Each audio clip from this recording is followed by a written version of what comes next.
than the East Indians and the Chinese is because we got so many groups of black folks who don't want to be black. Brothers and sisters, in 9 years will be the bicentennial of Nat Turner's sacrifice. Yes, sir. This is 191. In 9 years, it'll be 200. That means you live through the bicentennial of Frederick Douglass's birth, and you will live through the bicentennial of Nat Turner's war.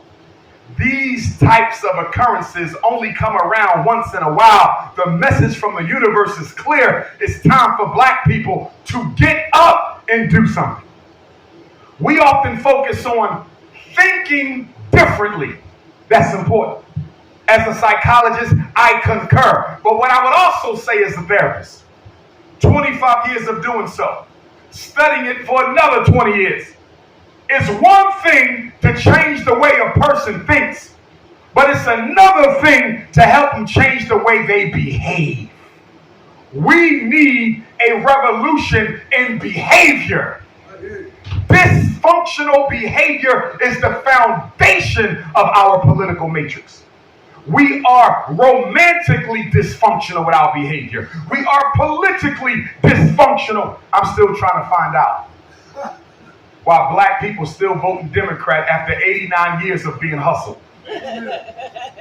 I'm still trying to find out. What did Jimmy Carter do that was so great?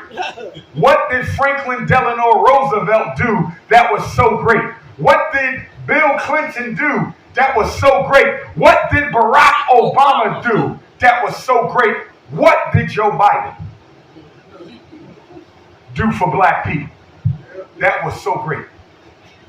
And Joe Biden ignored you probably worse than everybody except Obama. The only person who ignored black people more than Biden was Barack. And the reason Biden is ignoring Negroes is he was in the White House. He saw black people give Barack Obama a pass when Trayvon Martin's killer walked. He saw black people give Obama a pass when he took all of our civil rights and gave it to the LGBTQRYXTUVs.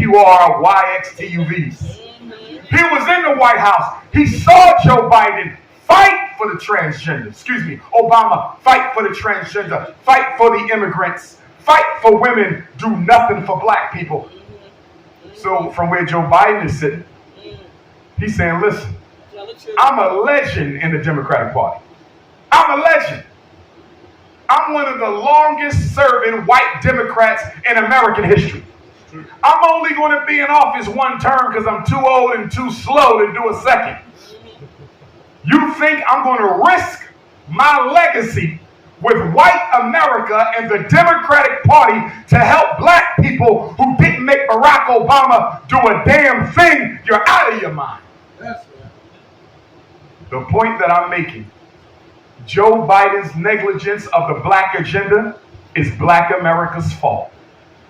If it were up to me, there would never be another black president because we are too politically immature to understand a black face in a white place is controlled by a white hand. I don't need a black mayor. I don't need a black governor. I don't need a black senator. I don't need a black president. I thought we wanted black power. As I wrap this up, when I think of Nat Turner, I think of organization. Nat Turner's war was the most successful on this land because he organized well. I have reason to believe that he knew about Gabriel Prosser's rebellion that took place a few days before his birth. I have reason to believe he knew about Denmark Vesey's rebellion in Charleston, South Carolina, which took place 9 years before his own. I think Nat Turner studied Gabriel and Denmark and said, you know what? When you tell Negroes too much too soon, it never works out well. Which is why I love the late, great Dr. Huey P. Newton, co-founder of the Black Panther Party for Self-Defense, Oakland, 1966, when he said, information is to be disseminated on a need-to-know basis. As we organize for freedom, you don't tell everybody everything. They get what they need to be successful. And if they want more than what they need, tell them thank you, but no thank you. You can leave the formation. I get Negroes who call me and Dr. Umar, I need a little bit more information about the school. And then you give them that. I need a little bit more information about the school. Time out. Why do you need to know about this? Why do you need to know about this? Why do you need to know about this? How does this concern you right now? Because you put 5 black children through the white man's public school system. You put 5 black children through the white man's Catholic school system. You put 5 black children through the white man's charter school system. You never asked for a curriculum. You never asked for a budget. You never asked for an inquisition. You knew your children was being miseducated, and you didn't ask none of the questions you asking me. And then I asked the most important question. How much money have you donated to the Frederick Douglass Marcus Garvey Academy in 8 years? Oh, I haven't donated yet. I needed a little bit more information. Well, guess what, Negro? I bet you've been donating to Mexicans. I bet you've been donating to Chinese. I bet you spend money with Arabs, East Indians, and Anglo-Saxons on a regular basis. And if you can support an independent school for black children being built by somebody with my credentials. See, I have the most credentials in the conscious community. I'm not like the people you see on YouTube. I have real credentials, real degrees. I'm a real principal, a real school psychologist. I could see if I was one of these YouTube Negroes who just write books and make films all day. No, I'm tried, tested, and proven in what I do. I pass tests, certs, classes, you name it, examinations to get my paperwork.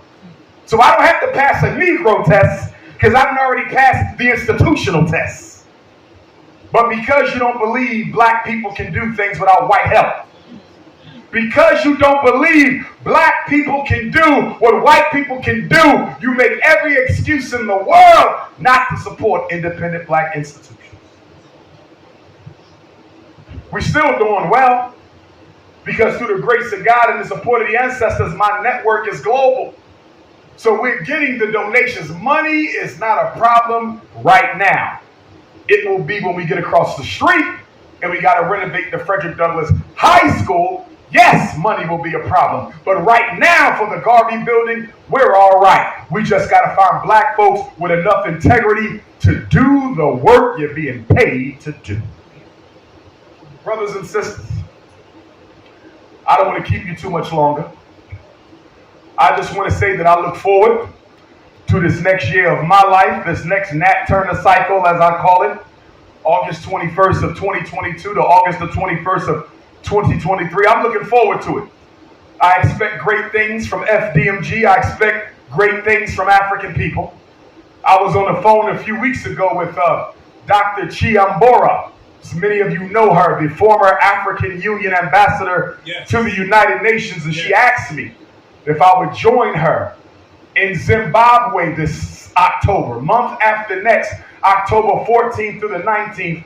The nation of Zimbabwe, the Republic of Zimbabwe, which is her home, has invited her to come and hold the 9th Pan-African Conference in Zimbabwe, and she asked me to be one of the delegates representing African people from around the world. So for those of you who are serious about Pan-African liberation, please go to her website, the ADDI, African Diasporic Development Institute, and register for the 9th Pan-African Conference in Zimbabwe, October the 14th and 19th. I will be there representing not only all African people in the diaspora, but my Pan-Africanist organization, the International Movement for the Independence and Protection of African People. I'm only saying that to say things are being done. The reason the wheels move slow is you have so much Negro energy on the other side trying to stop them from moving at all. Our greatest opposition inside the community is one another, not the white man. He's the greatest enemy. He's the greatest external resistance. but it is the Negro ourselves who are the greatest internal resistance. The greatest invention of the modern world is not the cell phone, the airplane, the internet, or the video game unit. It is the American Negro. We are the only organism in human history that will work against its own best interest without being paid to do so. No other, or you can't find a roach, a rat, you can't find a butterfly, a spider, you can't even find a maggot in a trash can that'll work as hard as a Negro will work to stop Negro progress. I leave you with a story from Queen Mother Harriet Tubman, my greatest shero of all time. And by the way, at the Frederick Douglass Marcus Garvey Academy, the Harriet Tubman badge and the Nat Turner badge will be the two highest levels of achievement and accomplishment that you can reach.